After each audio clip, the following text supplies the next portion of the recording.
Bonjour, je suis le docteur Francis Ndé, je suis médecin de santé publique, épidémiologiste et biostatisticien. Je voudrais aujourd'hui vous parler de comment préparer son TFE de A à Z, partant de rien du tout. Donc, de façon générale, il faut avoir une idée de ce de quoi on voudrait parler dans son TFE, le domaine de travail, d'activité. Si on parle de la santé, on peut penser à un thème spécifique, maladie cardiovasculaire, pathologie cardiovasculaire, pathologie digestive, etc.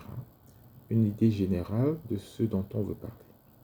Une fois qu'on a trouvé, sur base d'une affinité quelconque ou d'une facilité d'accès à la spécialité, ou parce qu'on a un peu d'expérience dans le domaine, acquise lors des stages par exemple, une fois qu'on a trouvé le sujet de façon générale, le thème, on va dire, il faut penser à une question précise, une problématique, ce qui équivaut souvent à la question de recherche, à partir de laquelle on va émettre une hypothèse. Je prends un exemple. Il ne faut pas chercher les hypothèses compliquées.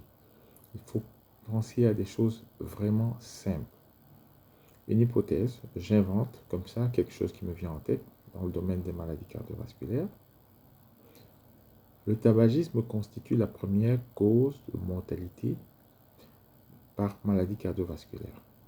C'est une hypothèse. Le tabagisme est-elle la première cause de mortalité par maladie cardiovasculaire? C'est la question de recherche, tout simplement. Une hypothèse, une question de recherche, c'est pareil. Ça peut être autre chose, ça peut être les pathologies respiratoires, les BPCO, n'importe quoi.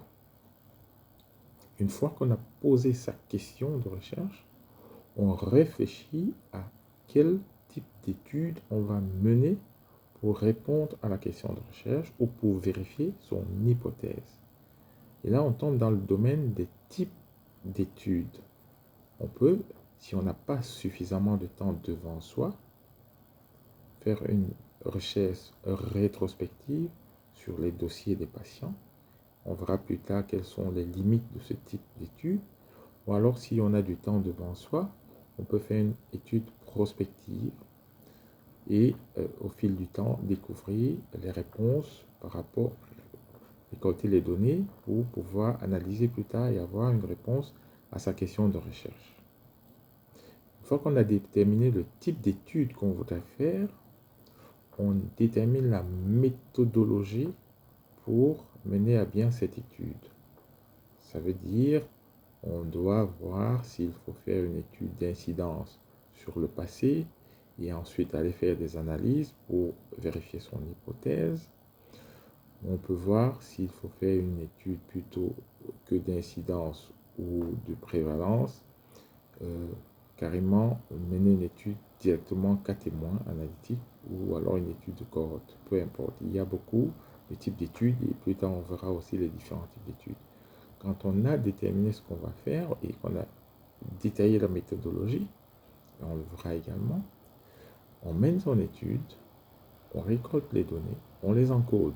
Idéalement, il faut les encoder dans un fichier Excel parce qu'alors, on n'aura plus de facilité pour les mettre en adéquation ou pour une compatibilité avec la plupart des programmes d'analyse statistique. Le plus basique, c'est SPSS, mais il y en a d'autres. Stata, par exemple, ou R. Bref, une fois qu'on a encodé ces données dans un fichier Excel, on va importer dans un programme d'analyse statistique et faire ces analyses, puis présenter des résultats. Une fois qu'on a présenté ces résultats, on va mener à bien sa discussion et faire la conclusion et rédiger la revue de la littérature. Donc, toutes ces étapes, introduction, méthodologie, résultats, discussion, conclusion et revue de la littérature vont être faites. Et alors le titre, on peut le mettre comme on veut, on peut le faire de façon attractive. Il ne faut pas commencer par un titre, on a déjà l'idée générale, c'est assez. Plus tard, on verra le détail de chacune de ces étapes. Merci.